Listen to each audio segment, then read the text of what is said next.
Occasion pour les enfants d'aller dans leur classe, incluant les adolescents. Merci les ados d'être restés avec nous la semaine dernière. Mais c'est votre occasion maintenant d'aller retourner dans votre classe avec notre frère bien-aimé Yvon Roméus, qui va parler de comment être un chrétien à l'école. J'ai le goût d'être avec vous, là. C'est trippant de voir cette belle classe pour les ados qui veut les aider, les équiper à comment vivre dans un monde, le monde dans lequel nous vivons aujourd'hui. Je remercie du fond du cœur toute l'équipe de louanges, de célébration. Je suis tellement reconnaissant pour notre Église, bien imparfaite soit-elle. Moi, j'aime notre Église beaucoup et je vous aime, les frères et sœurs. Je vous invite de tourner avec moi, s'il vous plaît, dans la lettre de Paul aux Thessaloniciens. Dans la lettre de Paul aux Thessaloniciens, dans cette série que nous avons entamée pour devenir une Église modèle.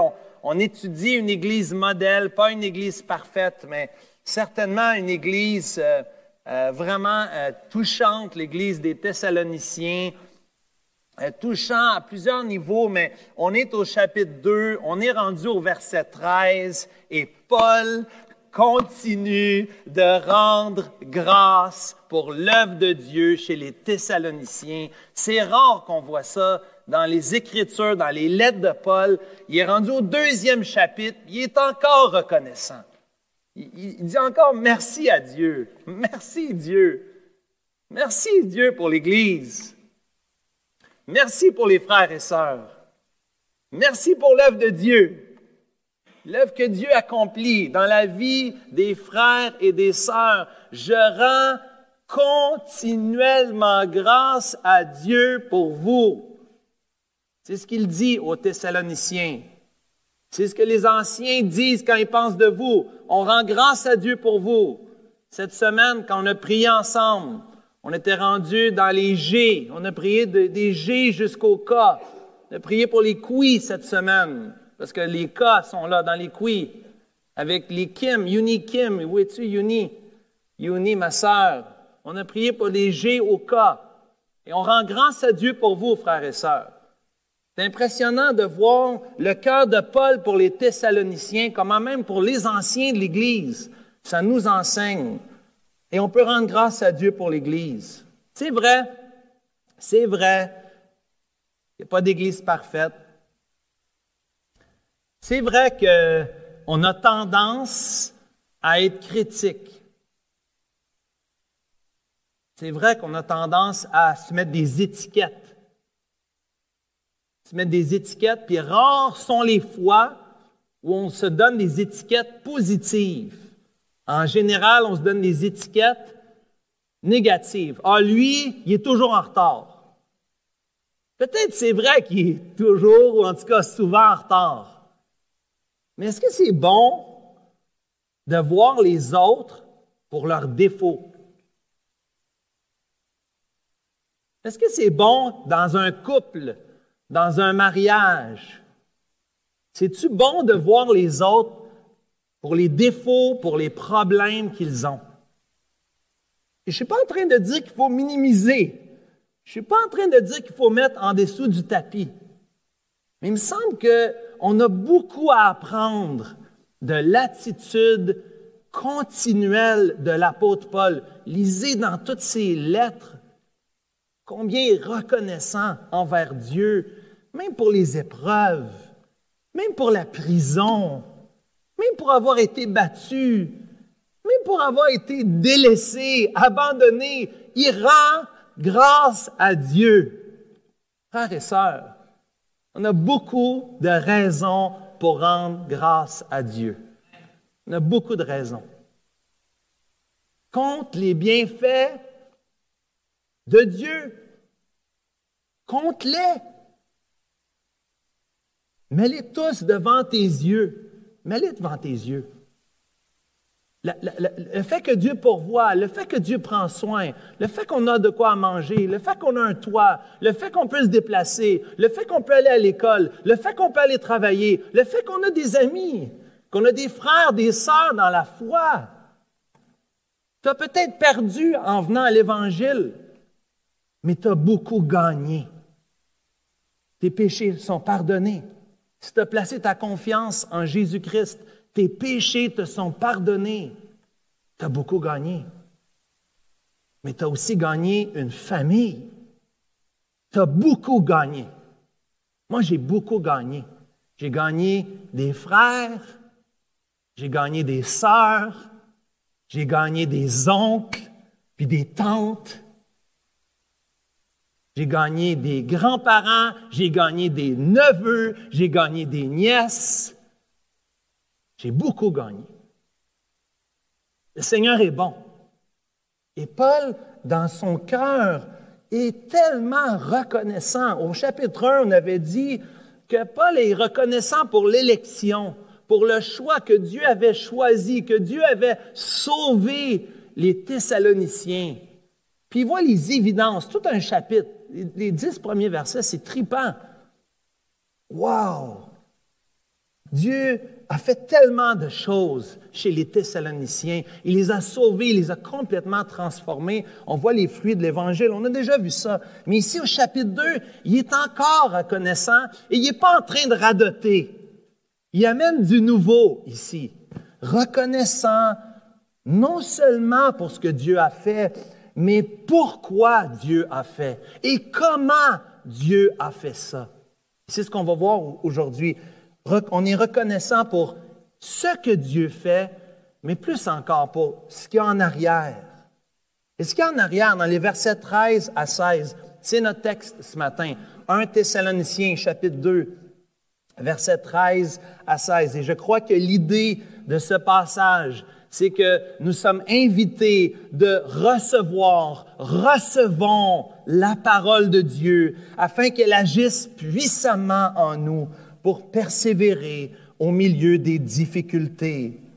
Recevons la parole de Dieu afin qu'elle agisse puissamment en nous pour persévérer au milieu des difficultés. Quelle était l'origine de la transformation chez les Thessaloniciens? C'était l'œuvre de la bonne parole de Dieu. C'est la parole de Dieu, non seulement qu'ils ont reçu, premièrement, qu'on va voir, mais deuxièmement, qui a agi puissamment dans leur vie pour leur permettre, troisièmement, de persévérer au milieu des difficultés. La vie chrétienne, ce n'est pas une ligne droite. La vie chrétienne, ce n'est pas toujours des pics de montagne, des hauts de montagne. La vie chrétienne, c'est aussi des vallées, même la vallée de l'ombre de la mort.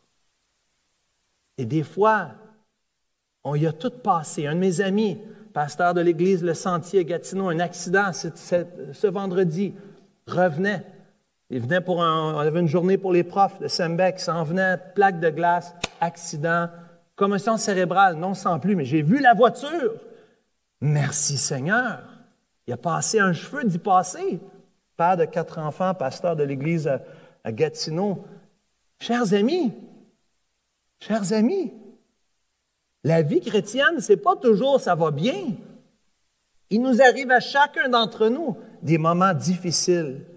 Recevons la parole de Dieu afin qu'elle agisse puissamment en nous pour que nous persévérions au travers des épreuves. Lisons ensemble. 1 Thess, chapitre 2, versets 13 à 16. C'est pourquoi nous rendons continuellement grâce à Dieu de ce qu'en recevant la parole de Dieu, que nous vous avons fait entendre. Vous l'avez reçue non comme la parole des hommes, mais ainsi qu'elle l'est véritablement, comme la parole de Dieu qui agit en vous qui croyez. Car vous, frères, vous êtes devenus les imitateurs des églises de Dieu qui sont en Jésus-Christ dans la Judée. Parce que vous aussi, vous avez souffert de la part de vos propres compatriotes, les mêmes maux qu'elles ont souffert de la part des Juifs. Ce sont les Juifs qui ont fait mourir le Seigneur Jésus et les prophètes qui nous ont persécutés et qui ne plaisent point à Dieu et qui sont ennemis de tous les hommes, nous empêchant de parler aux païens pour qu'ils soient sauvés, en sorte qu'ils ne cessent de mettre le comble à leurs péchés, mais la colère a fini par les atteindre. La colère a fini par les atteindre. Premièrement, ce matin, recevons la parole de Dieu. C'est pourquoi nous rendons continuellement grâce de ce qu'en recevant la parole de Dieu que nous vous avons fait entendre, vous l'avez reçue, non comme la parole des hommes, mais ainsi qu'elle est véritablement comme la parole de Dieu qui agit en vous qui croyez. Ici, nous parlons du processus de réception de la parole de Dieu, un émetteur et un récepteur. En communication, il y a un émetteur qui communique et un récepteur qui reçoit l'information. Les émetteurs, c'est ceux qui font entendre la parole de Dieu. L'auteur aux Hébreux nous invite de remercier Dieu, d'honorer Dieu pour ceux qui nous ont annoncé la parole. Ceux qui ont été fidèles, ceux qui nous ont transmis la parole. Souvenez-vous de vos conducteurs qui vous ont annoncé la parole de Dieu. Considérez quelle a été la fin de leur vie et imitez leur foi. Et je méditais, je pensais à William Phillips, je pensais à Jean Desmangles, je pensais à Jean-Marie Famille, à Daniel Lessard, à Daniel Bourque, à Daniel Thornton. On aime les Daniel. Amen. Silvio Mali, Yves Lemieux, Richard Lapointe, pasteur François Picard. Mais je pense à nos pionniers aussi, Lorne Héron, Marcel Gabriel Côte-Noire, frère Marcoux aussi, prédicateur de l'Évangile. On a eu des frères qui ont été fidèles à communiquer la parole de Dieu. On n'est pas les premiers. On vient d'une lignée de frères, de sœurs qui aiment Dieu, qui ont étudié sa parole et qui nous l'ont transmise, cette parole. Et je pense à nos pasteurs, je vais nommer plusieurs de nos anciens, de nos pionniers, avec plein de reconnaissance, parce que c'est eux qui ont fait entendre la parole. 1 Timothée 2,13. C'est eux qui nous ont fait entendre la vraie parole de Dieu, qui ont peiné pour amener la parole de Dieu, pour être fidèles à nous transmettre la parole telle qu'elle a été enseignée par les apôtres, par les prophètes qui nous ont précédés, mais aussi par des hommes, des femmes de Dieu qui ont été fidèles à servir l'Éternel, à préserver la parole, à l'enseigner, à la rendre disponible pour nous. Frères et sœurs, nous recevons beaucoup, nous avons reçu la parole de Dieu parce qu'il y a des gens qui nous l'ont transmise. Remerciez Dieu. Pensez à celui qui vous a annoncé la parole. C'est ton père peut-être, c'est ta mère. Remercie Dieu pour ça.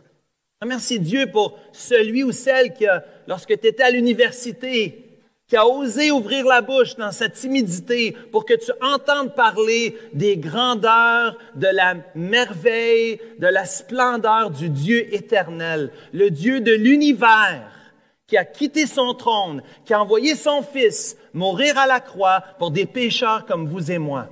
Son sang a été versé, son corps a été brisé. Remercie Dieu pour celui qui t'a parlé de ça, maintenant dans ton cœur. Remercie Dieu. Merci Seigneur pour ceux qui m'ont fait entendre la parole de Dieu. Merci pour les émetteurs. Mais l'emphase ici de la reconnaissance de Paul est sur les récepteurs. Il remercie Dieu pour ceux qui ont reçu la parole. Le récepteur, il reçoit la parole de Dieu au milieu de beaucoup de tribulations. On a déjà vu ça au chapitre 1, au verset 6. Paul revient constamment sur cette idée de recevoir. 2 fois ici au verset 13 et 1 fois au chapitre 1, verset 6. 3 fois dans les 2 premiers chapitres, l'emphase est placée sur celui qui reçoit le message. Mais ce n'est pas comme ça qu'on fonctionne. Nous, on aime les étiquettes. Il était trop long ce matin. Sa barbe n'était pas bien faite ce matin. Il manquait d'illustration, il manquait d'application, il ne s'est pas bien préparé. C'est tout vrai. Le pire, c'est que c'est tout vrai. C'est tout vrai. Certainement, le tuyau, il n'est pas parfait, le tuyau qui vous communique la parole. Ça, c'est sûr. Mais l'emphase de la parole de Dieu, c'est sur l'attitude de cœur de ceux qui reçoivent la parole de Dieu. Et notre frère bien-aimé nous a lu le psaume 119, mais moi j'avais préparé le psaume 19, qui est le passage qui dit sensiblement la même chose. Psaume 19, verset 11. David, il dit, « Ils sont plus précieux que l'or, que beaucoup d'or fin. Ils sont plus doux que le miel, que celui qui coule des rayons. » Qu'est-ce qui est plus doux? La parole de Dieu, mon frère, ma sœur. La parole de Dieu. On devrait être comme ceux qui sont dans une mine, qui cherchent de l'or. C'est précieux pour nous, la parole de Dieu. On aime la parole de Dieu. Je veux la comprendre parce que je veux la mettre en pratique. Je veux la comprendre parce que je veux la transmettre. C'est la parole de Dieu. C'est pas n'importe quoi, là. C'est pas un livre. Ah, c'est écrit par les hommes. Moi, mes amis au cégep, ils disaient ça. C'est écrit par des hommes. J'ai dit, t'as-tu déjà lu la Bible? T'as déjà lu la Bible? Tu dis que c'est écrit par des hommes, mais tu l'as déjà... Ouf, pas vraiment, tu sais. Hein? C'est des préjugés. La Bible, la parole de Dieu, qu'est-ce qui est fascinant? C'est de voir que la parole de Dieu se tient du début à la fin. C'est le même auteur du début à la fin. Oui, c'est écrit par des hommes, mais c'est inspiré de Dieu. Et ça se tient tout ensemble. Il y a un message qui est cohérent, qui est consistant. Plus tu étudies la Bible, plus tu vois que c'est consistant, que c'est cohérent. Plus tu vois qu'il y a quelqu'un qui est derrière ça. C'est impossible. Ce livre-là, c'est impossible que ce soit seulement un livre écrit par des hommes. Des centaines de prophéties, plus de 300 prophéties sont accomplies dans la personne de Jésus-Christ. Plus de 300 prophéties. Juste Jésus. On ne parle pas des autres, là. C'est énorme. Écrit des centaines, milliers, 2000 ans avant, 3000 ans avant. Puis ça s'accomplit. Mais comment ça se fait-il? La parole de Dieu, chers amis, la parole de Dieu, on devrait être ceux qui étudient, qui scrutent la parole de Dieu pour la comprendre. C'est mon trésor. La parole de Dieu, c'est mon trésor. Je cherche, c'est même plus précieux que l'or pour moi. Avoir de l'argent, je prendrais ça n'importe quand. N'importe quoi. Combien que je pourrais te donner pour que tu laisses faire ta Bible? 1000 $? 100 000 $? 1 million de dollars? Est-ce que ça vaut plus que ça pour toi? Qu'est-ce que ça vaut, ça, pour toi? Dieu, le Dieu éternel, le Dieu 3 fois saint. On a chanté ce matin, il est saint. Ce Dieu-là s'intéresse à toi. Il veut te parler à toi. Il y a un message pour toi. Un message d'amour. Un message de pardon. Pardon de tes péchés. Il veut te pardonner. C'est ça qu'il veut. Il veut te pardonner. Il veut une relation avec toi. Il t'aime. C'est ça le message. Paul il dit merci, Dieu, que les Thessaloniciens, une jeune église, dans un contexte difficile, ils reçoivent la parole de Dieu. Ils aiment la parole de Dieu. Ils aiment la parole de Dieu. Puis ce n'est pas la parole des hommes. Ce n'est pas la parole des hommes. Non, ce n'est pas la parole des hommes. Vous l'avez reçue pas comme la parole des hommes, mais comme la parole de Dieu. Regardez au verset précédent, chapitre 2, verset 4. Il y a une thématique, là. Il revient, c'est la cassette.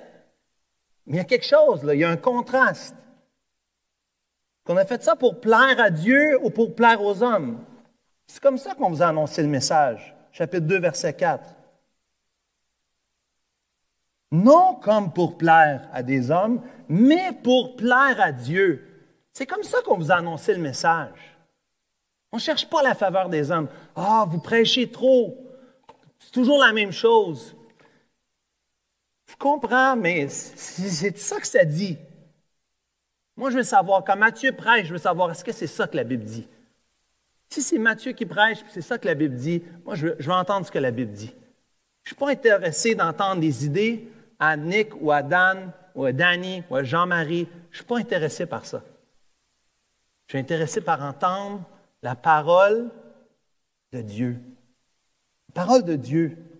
La parole qui plaît à Dieu. Parce que les paroles des hommes, ce n'est pas la même chose. On n'est pas dans la même catégorie. Paul fait exprès pour les mettre côte à côte. Il fait 2 fois le même chapitre. Il les met côte à côte pour montrer, c'est évident. Si tu compares la parole des hommes à la parole de Dieu, elles ne sont pas dans la même catégorie. Regarde ces 2 choses-là, puis tu dis, ça ne marche pas. Ça ne marche pas. Nombre 23, verset 19. Dieu n'est pas un homme pour mentir, ni fils d'un homme pour se repentir.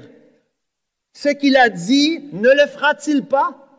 Ce qu'il a déclaré, ne l'exécutera-t-il pas? 1 Samuel 15, verset 29. Celui qui est la force d'Israël ne ment point, ne se repent point, car il n'est pas un homme pour se repentir. La parole de Dieu puis la parole des hommes ne peut pas être mis au même niveau. La parole de Dieu est infiniment supérieure aux paroles des hommes. Infiniment. Le contraste ici est majeur. Les hommes, malheureusement, on a des paroles vides. Je dis des choses, j'en fais pas la moitié. Les hommes, on dit bien des affaires. On veut, les chrétiens, la parole de Dieu nous dit de tenir parole, que ton oui soit oui, que ton non soit non. Mais vous le savez comme moi, même j'ai voulu, même avec les meilleures intentions. La parole d'un homme, c'est limité. La parole d'un homme, c'est inerte. La parole de l'homme, c'est limité. Les hommes sont infaillibles.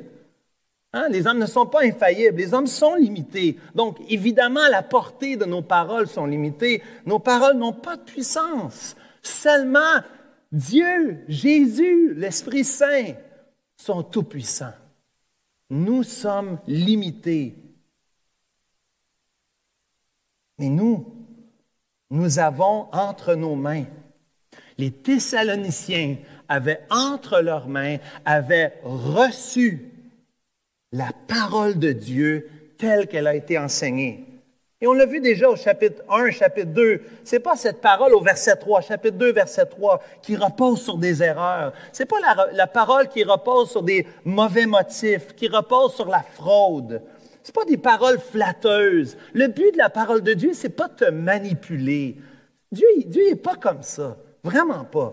Dieu, il est très clair. Si quelqu'un veut venir après moi, est-ce que Jésus cache que c'est le fine print? Hein, les petites écritures dans le bas du contrat. Si quelqu'un veut venir après moi, il se charge de sa croix, qu'il me suive. Les cartes sont sur la table. Seigneur Jésus, il met les choses directement. C'est direct. Laisse tomber. Viens, laisse tes filets. Viens, suis-moi. Très clair.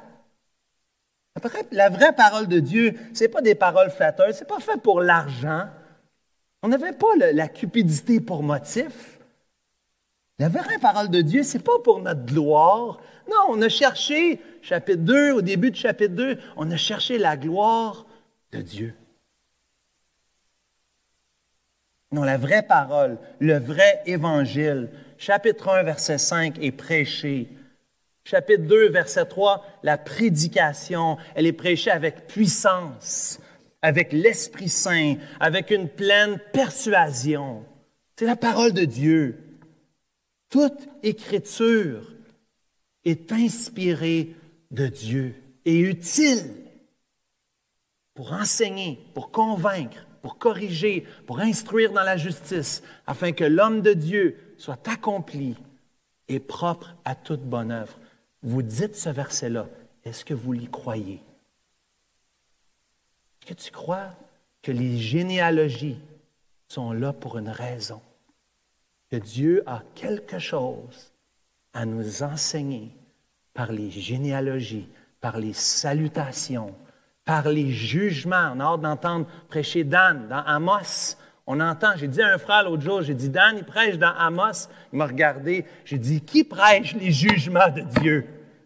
Qui prêche les jugements de Dieu? Il est juste, on chante qu'il est saint, mais on ne veut pas entendre parler de ses jugements. Ça ne marche pas. Nous, notre frère bien-aimé nous conduit dans le livre d'Amos pour nous parler des jugements de l'Éternel. Gloire à Dieu. Toute sa parole est inspirée. Elle est toute bonne. On en a besoin. Chaque partie. Les Thessaloniciens ont reçu cette parole-là. Ils l'ont reçue comme la vraie parole. Elle est de Dieu. Ils ont reçu non seulement entendre. Ici, il y a 2 fois, vous remarquez au verset 13, il y a 2 fois le mot recevoir en français. Mais dans l'original, c'est 2 mots qui se ressemblent. Un qui parle d'une réception subjective, l'autre parle d'une réception objective. C'est l'idée complète, non seulement de recevoir, j'ai entendu, mais aussi que j'ai mis en pratique, que ça a touché mon cœur. C'est pas, on ne vient pas le dimanche matin pour remplir notre information, pour remplir l'oubliothèque de nos mémoires. Vous avez ça chez vous, une oubliothèque? Hein, avec plein de poussière là-dessus. Ce n'est pas mon mot, c'est le mot à François Picard, mais l'oubliothèque. Si on voulait vous donner des cours pour remplir votre cerveau, on ne ferait pas ce qu'on fait maintenant. Le but n'est pas de remplir votre tête. La vraie foi, ce qu'elle fait, elle prend la vérité de la parole de Dieu pour qu'elle s'applique sur le cœur et dans la vie. La foi agissante, elle se voit dans la vie. Ici, nous avons cette réception, cette attitude de réception. C'est une attitude de cœur. Dans mon cœur, comment je reçois la parole de Dieu? Comment je prépare mon cœur pour recevoir la parole de Dieu? Je ne parle pas uniquement du dimanche matin. Ne vous y trompez pas. Je parle du dimanche matin, mais je parle de lundi matin, puis mardi matin, puis mercredi soir, puis jeudi après-midi, puis vendredi soir, puis samedi dans la nuit. Je parle tout le temps, là. Comment je prépare mon cœur pour recevoir la parole de Dieu? Il y a une partie qui repose sur chacun d'entre nous. Mes parents disaient, le dimanche matin se prépare, le samedi soir. Je l'ai déjà dit, je radote. Le samedi soir. Samedi soir, je prépare mes vêtements. Samedi soir, en préparant mes vêtements, est-ce que c'est juste d'avoir des vêtements sur la commode? Ce n'est pas l'idée des vêtements sur la commode. L'idée, c'est que demain, je m'en vais avec mes frères et mes sœurs que j'aime. Je m'en vais adorer celui qui a donné sa vie pour moi. Parce qu'il mérite chaque seconde de ma vie. Mais une fois par semaine, je viens avec mes frères et mes sœurs, puis je veux l'adorer. Je veux chanter le plus fort que je peux. Je veux chanter que ça vienne de mon cœur, que ça vienne d'en dedans. Il m'a aimé. Il m'a pardonné. Il m'a lavé. Je suis uni au Seigneur Jésus-Christ. Je suis uni. Je suis en Christ. C'est fou. C'est fascinant. Lis Éphésiens 1. En Christ, on est unis en Christ. N'est-ce pas merveilleux? Je suis en Jésus-Christ. Comment j'écoute la parole de Dieu le dimanche matin, mais dans mon culte? Quand je lis la Bible dans mon culte, on est occupé. Tu mets la Bible dans ton char peut-être. Tu écoutes en audio, dans le train. Hein? On fait ce qu'on peut. Mais Seigneur, parle-moi, Seigneur. Parle-moi, Seigneur. Je veux recevoir ton message. Qu'est-ce que tu veux me dire? Qu'est-ce que tu veux m'enseigner? Oui, pour aujourd'hui, mais aussi pour demain et pour dans longtemps. Comment tu veux préparer mon cœur, Seigneur? À qu'est-ce que tu as en réserve pour moi? Je ne sais pas qu'est-ce qui va m'arriver. J'ai aucune idée. Ma vie a changé plusieurs fois. Plusieurs événements se sont produits dans ma vie que j'aurais jamais anticipé. Impossible. Mais le Seigneur, par sa parole, veut préparer mon cœur, pas juste pour aujourd'hui, mais pour les prochains mois, les prochaines années, peut-être même pour le jour de ta mort. Dieu est en train aujourd'hui de placer une semence, une vérité, une espérance que tu as besoin pour les jours de difficulté qui viendront devant toi. Dieu te prépare. Regarde quand tu lis la Bible, quand tu pries en te préparant pour lire la Bible, Seigneur, remplis mon cœur, montre-moi, équipe-moi, prépare-moi comment accueillir le message de Dieu. Je veux comprendre, oui, ça commence, Romains 12, ça commence avec le renouvellement de l'intelligence. Mais Dieu veut aussi que ça descende dans ton cœur et que ça change ta vie.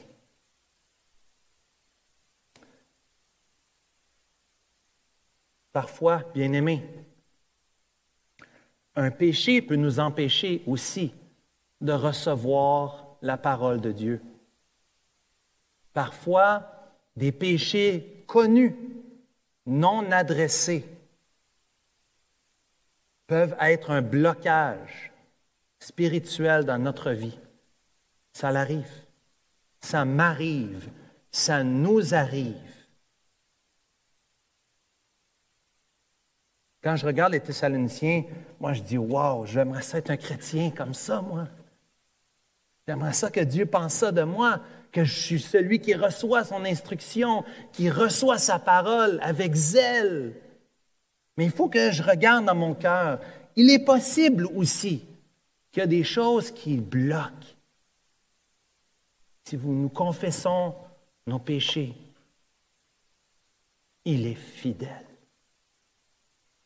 Juste pour nous les pardonner et nous purifier de toute iniquité. Si tu dis, je ne suis pas comme les Thessaloniciens, je ne vois pas ça dans ma vie, peut-être que ce matin, Dieu te dit, demande pardon, reconnais ta faute, confesse-le à Dieu, dis-le à Dieu.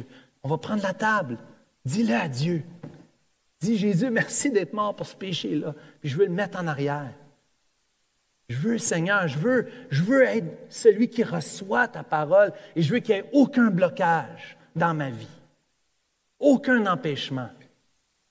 Seigneur, parle-moi par ta bonne parole. Je veux recevoir tes paroles comme si c'était du miel ou du sirop d'érable au Québec.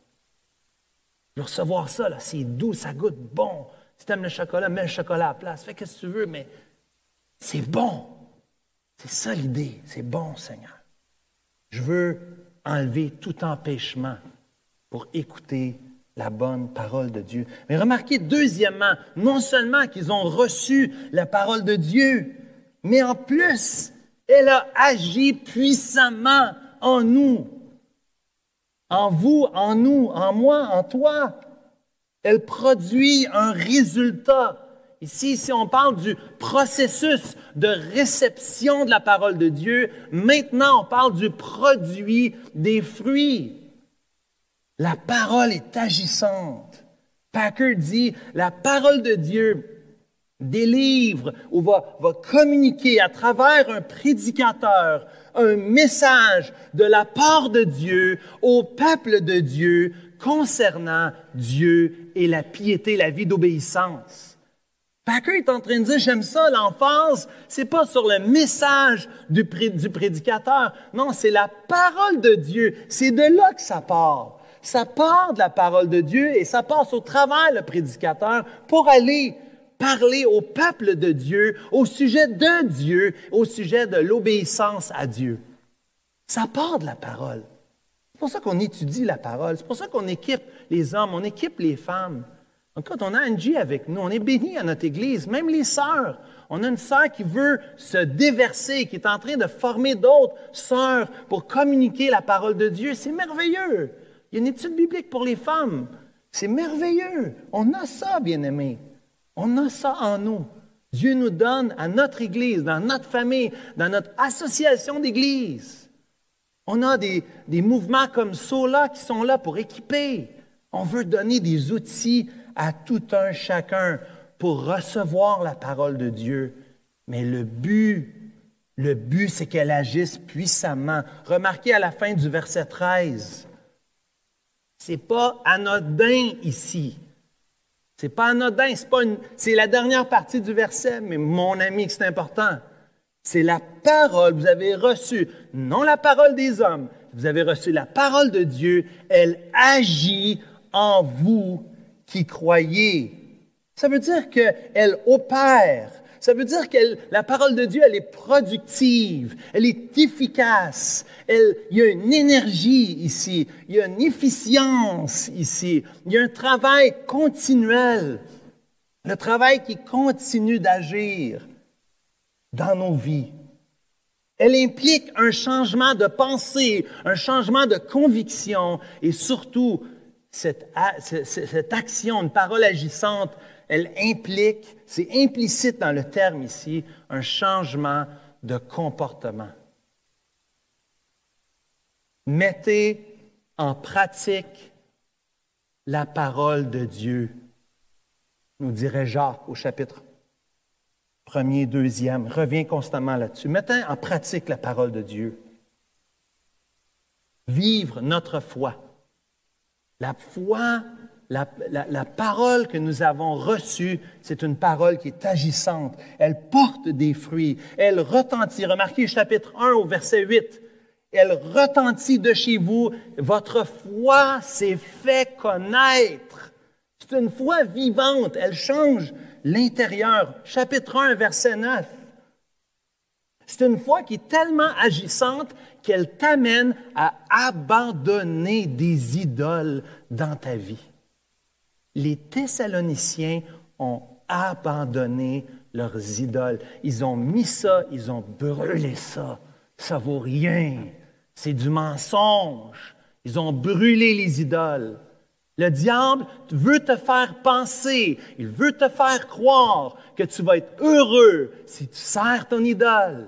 Si tu regardes cette image-là, si tu fais plus d'argent, si tu as la notoriété, l'orgueil, si les gens te remarquent, peu importe l'idole, mets la tienne, j'ai mes propres idoles, que je dois constamment dire non, non, ça ne me rendra pas heureux. C'est pas vrai. La vraie parole t'offre beaucoup plus que n'importe quelle idole de ce monde. La parole de Dieu t'offre plus. On a besoin de parler de ça, frères et sœurs. Ça ne te satisfait pas. Le buzz, il est limité en temps. Tu t'en prends une pop, mais c'est limité. Il faut que tu en reprennes une autre après, puis une autre, puis une autre, puis une boisson de plus, de plus, pour oublier. Ça ne satisfait pas. Dieu peut te satisfaire. Dieu satisfait. Sa parole est suffisante, non seulement pour te sauver, mais sa parole est suffisante pour te changer, puis changer tes affections. Vous voulez lire plus là-dessus, lisez sur Jonathan Edwards. Incroyable. L'emphase sur les affections spirituelles renouvelées. Dieu change tes désirs, tes passions, tes pulsions. C'est pas juste fais pas ci, fais pas ça. C'est mieux encore. Remplace l'idole inutile qui détruit, qui te rend malheureux, malheureuse. Remplace-le par quelque chose de beaucoup mieux, de beaucoup plus précieux. La parole agit, les idoles sont abandonnées. On parle ici de repentance. C'est une œuvre surnaturelle. La parole de Dieu agit de façon surnaturelle dans nos vies. Quand on regarde en arrière, on regarde notre histoire et on dit « Seigneur m'a changé. Je n'étais pas comme ça avant. Le Seigneur m'a donné de la patience. Il m'a donné de l'amour pour les gens que je devrais détester ou que je détestais. » Quand je regarde les vies des frères et des sœurs de l'Église ici, puis je vois qu'est-ce que Dieu a fait. Quand je pense à M. Léonce, Dieu l'a changé, cet homme-là. Je le connais. Ça fait 25 ans que je le connais. Il n'est pas comme il était. J'ai vu des choses dans sa vie, des idoles qu'il a abandonnées. J'ai vu une vie transformée. Ça me bénit de voir ça. Je pense à vous, puis je vois qu'est-ce que Dieu fait, puis ça m'encourage. Paul est reconnaissant. Ce n'est pas juste qu'ils ont reçu la parole, mais elle agit puissamment. Elle agit en nous. Ainsi en est-il de ma parole, dit Ésaïe 55, verset 11, qui sort de ma bouche. Elle ne retourne pas à moi sans effet, sans avoir exécuté ma volonté et accompli mes desseins. Depuis l'Ancien Testament, c'est le même Dieu qui, lorsqu'il dit, lorsqu'il parle, sa parole fait ce qu'il désire. La parole de Dieu est vivante et efficace, plus tranchante qu'une épée à 2 tranchants, pénétrante jusqu'à partager esprit, jointure, moelle, âme. Elle juge les sentiments, les pensées du cœur. C'est pour ça que j'ai besoin de la parole de Dieu. Parce que sans la parole de Dieu, je n'ai pas le miroir. Puis sans le miroir, le problème, c'est qu'on ne se voit pas tel qu'on est réellement. Comment on se voit? Moi, je me vois toujours mieux que je suis en réalité, parce que je suis orgueilleux. Je vois toujours le péché des autres. Ma femme, mes enfants, je le vois toujours plus haut qu'il est réellement. Pourquoi? Parce que je veux la grâce, moi, pour moi, mais je veux la loi pour les autres. C'est ça que je veux dans mon cœur. C'est ça qu'il faut que je me repente. C'est pour ça que j'ai besoin de la parole, parce qu'elle me parle, elle me dit, Nick, fais attention. La paille et la poutre. Que Jésus a dit. Ah oui, tu vas enlever la paille dans l'œil de l'autre, là. Regarde la poutre dans ton œil. Regarde. Wow, Seigneur, merci pour ta parole. Merci pour ta parole qui agit en moi, qui me montre le vrai état de mon cœur. Est-ce que j'aurais pris une pierre pour jeter sur cette femme pécheresse? Oh boy! Que celui qui est sans péché lance la première pierre. La pierre va par terre. La parole de Dieu, elle nous révèle nos pensées, nos sentiments, notre âme, notre esprit. La parole de Dieu agit puissamment. Elle sauve, elle enseigne, elle nous forme, elle nous guide, elle nous conseille, elle nous vivifie, elle nous restaure, elle nous avertit, elle nous récompense, elle nous nourrit. La parole nous juge, la parole nous sanctifie, la parole nous libère, la parole nous enrichit, la parole nous protège, la parole nous fortifie, elle nous rend plus sages, elle réjouit notre cœur. La parole nous donne la prospérité. J'ai tous des versets pour ça, c'est juste que le temps il me manque. Incroyable. La parole de Dieu, c'est ça que ça fait. Ça l'agit puissamment dans ta vie. Et ça peut faire ça dans ta vie. Ça peut changer ta vie. Ça a changé la vie des Thessaloniciens. Complètement. 1 Thess 1, verset 3. Chapitre précédent. Nous rappelant sans cesse l'œuvre de votre foi, le travail de votre amour et la fermeté de votre espérance. La parole de Dieu, mes amis, elle fait ça dans nos vies. C'est pour ça qu'on la lit. C'est pour ça qu'on veut l'apprendre à la connaître. C'est pour ça qu'on a besoin les uns des autres d'étudier la parole afin d'être transformés. Parce que cette parole, elle est digne de confiance. Et Dieu veut agir puissamment. Il veut t'amener à croire plus. C'est ça que Dieu veut faire. Il veut que tu crois plus. Hé, Pierre, viens-t'en, Pierre. Viens-t'en. Il est venu, il a fait quelques pas, puis après ça, qu'est-ce qui est arrivé? Pourquoi as-tu douté? Ma parole. Quand je te dis viens, tu peux venir, il n'y a pas de problème. Seigneur Jésus te dit, cher ami, aujourd'hui, viens, crois-moi plus. Fais plus confiance. Nicolas Cotton a besoin de faire plus confiance à Dieu. Il a besoin de faire plus confiance que ce que Dieu dit, il va vraiment le faire. J'ai besoin de ça. Nous avons besoin de ça. Il a déjà accompli tellement de choses. Il y a tellement de prophéties qui sont accomplies déjà. Et il va continuer. Tout ce qui est dit dans ce livre, ça va s'accomplir. Il y a bien des choses qui vont passer. Mais la parole de Dieu, elle demeure éternellement. Recevons la parole de Dieu afin qu'elle agisse puissamment en nous pour persévérer au milieu des difficultés. Et on termine avec ça aujourd'hui parce que les Thessaloniciens, dans leur jeune foi, ont été beaucoup éprouvés.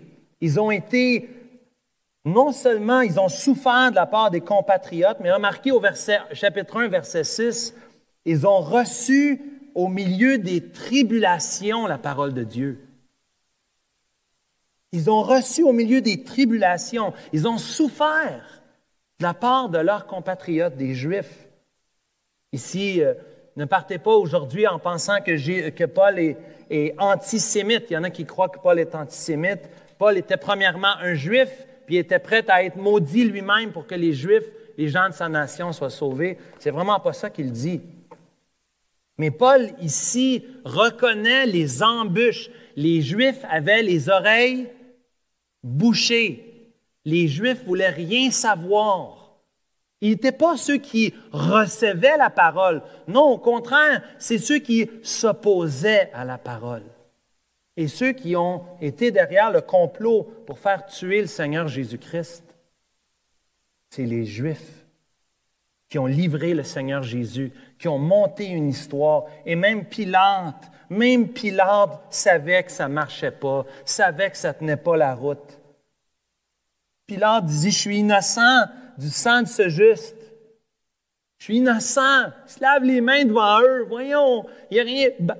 Barabbas ou Jésus? Come on, c'est impossible. Ça se peut pas. Pilate le voyait, c'était évident. Des mille à la ronde, c'était évident. Il se lavait les mains. Il dit non. Et qu'est-ce que le peuple a répondu? Que son sang retombe sur nous et sur nos enfants. Matthieu 27, verset 25. Viens prendre la table du Seigneur aujourd'hui. C'est vrai que les Juifs sont responsables du complot. C'est vrai que les Juifs ont excité les Romains pour que les Romains, c'est eux qui l'ont crucifié. C'est vrai. C'est vrai. C'est les Juifs aussi qui ont donné de la difficulté aux Thessaloniciens de recevoir la parole. Rappelez-vous, dans Acte 17, Paul a dû partir à la course, sortir de Thessalonique tellement que ça n'allait pas bien. Oui, c'est vrai que c'est les Juifs. Mais si on avait fait partie de la foule, si j'avais été là, le 2000 ans, à la croix du Calvaire, j'aurais crié, crucifie-le moi aussi. Mes péchés, c'est ça qu'ils l'ont cloué à la croix du Calvaire.